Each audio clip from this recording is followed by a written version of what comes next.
All right, today we are getting into a cold case that sat on a shelf for more than 2 decades. It's an incredible story about a brilliant woman, a truly brutal crime, and a father who just refused to give up the fight for truth. But really, at its heart, this is a story with a twist so shocking it points right at the very people who are supposed to protect us.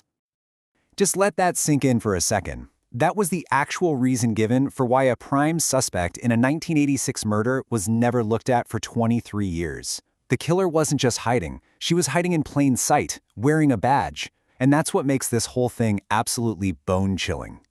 So how on earth could a killer operate from inside the LAPD for so long? To really understand that, we have to go all the way back to the beginning, to the day Sherri Rasmussen was killed. Okay, so picture this. It's February 24th, 1986. John Rutten is just getting home from work, and right away something feels off. The garage door is open, and his wife's car is just gone. He walks into their townhouse and finds his wife, Sherri, on the living room floor. In an instant, the life they were building together was just completely shattered.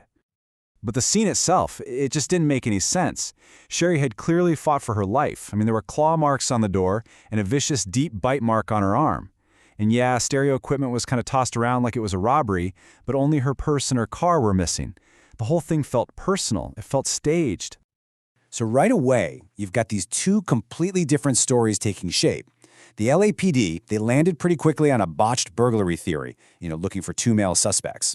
But Sherri's father, Nels Rasmussen, he knew better.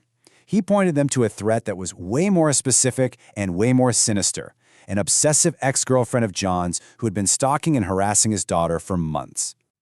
The police just completely dismissed the father's theory. But to really wrap your head around this case, you have to understand who they were dismissing. You need to know who Sherri Rasmussen was and the terrifying reality she was dealing with in the months leading up to her death. Sherri was just exceptional. A total genius who started college when she was just 16. By her late 20s, she was the director of nursing at a major hospital. She was a leader, she was loved, she had her whole life ahead of her. She'd found love with John Rutten, but that love, it turns out, came with a very dark shadow, a persistent and really frightening stalker.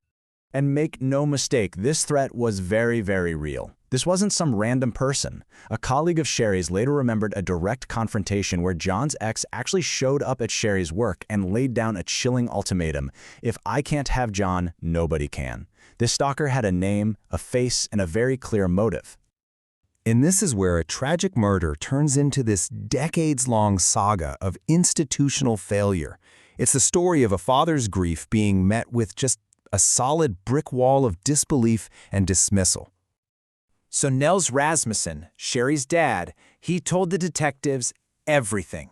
He told them about the stalking, the confrontations, the threats. He gave them the ex-girlfriend's name. And their response? They told him he was watching too much TV. Can you even imagine? They just brushed off the single most important lead in the entire case. And the result of that one dismissive comment? 23 years. For 23 years, an entire family waited for answers while a killer walked free. The case went ice cold, basically buried under the weight of that initial, completely flawed investigation. And look, this wasn't just a one-time mistake, it was a pattern. Nels offered to pay for his own DNA testing and they said no. The official case file, the murder book, was trimmed. Key evidence just vanished. Every time a new detective got the case, the family would fly out, tell their story all over again, and leave heartbroken as the LAPD just stuck to their bogus burglary theory. But a father's intuition and a family's love, well, those are powerful things. And after so many years of darkness, a new protagonist enters the story, and this one is armed with a microscope, not a badge. So in 2001, a criminalist named Jennifer Francis gets the case. She's not a homicide detective, she's a scientist. She comes at this file with fresh eyes, no biases, just looking at the hard evidence. And she finds something that everybody else had either missed or ignored. Francis reads about the bite mark, and she knows there has to be a DNA sample somewhere. The swab is missing from evidence, but she doesn't give up. After this huge search, she finds it in a forgotten freezer in the morgue. She runs the tests, and the result is a bombshell. The DNA from the bite mark belongs to a woman. This completely shatters the LAPD's 20-year-old theory of 2 male burglars. So when Francis connects her science to the father's story that he'd been telling for years, she identifies the suspect, John's ex-girlfriend, who, by now, was a veteran LAPD detective herself. But for speaking this truth, she was punished. Her bosses called her obsessed, paranoid, even crazy. They tried to discredit her, silence her, anything to bury the truth. For years, Jennifer's discovery was just ignored. But then, in 2009, everything changes. A robbery homicide detective, James Nuttall, gets the case. He sees the DNA results, he reads Nels Rasmussen's letters, and he believes them.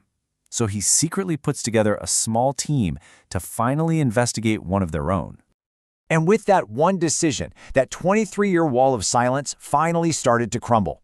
The final act of this tragedy was about to play out, and it was going to happen fast. Detective Nuttall does what no one had bothered to do properly in 23 years. He interviews John Rutten again. John finally comes clean about his ex, Stephanie Lazarus, admitting her obsessive behavior and the harassment of Sherri. Nuttall's team then covertly follows Lazarus, grabs her DNA off a soda cup she throws away, and the lab confirms it. A perfect match to the bite mark on Sherri's arm. I mean, just think about that for a second. After 23 years of stonewalling, of inaction, of a family's pain being ignored, once a detective finally took it seriously, it took his team just 4 months to solve Sherri Rasmussen's murder. 4 months! At the trial, the weight of all those decades of silence finally came crashing down. John Rutten got on the stand and testified, taking responsibility for his part in this tragedy and acknowledging the absolutely heartbreaking truth that Sherri died simply because she fell in love with him and married him. And after less than a day of deliberation, the jury came back. Stephanie Lazarus, the LAPD detective who thought she got away with it, who hid behind her badge for over 2 decades, was found guilty. Justice was finally served. But the story doesn't just end there, in a courtroom. Sherri's legacy of caring for people, it continues.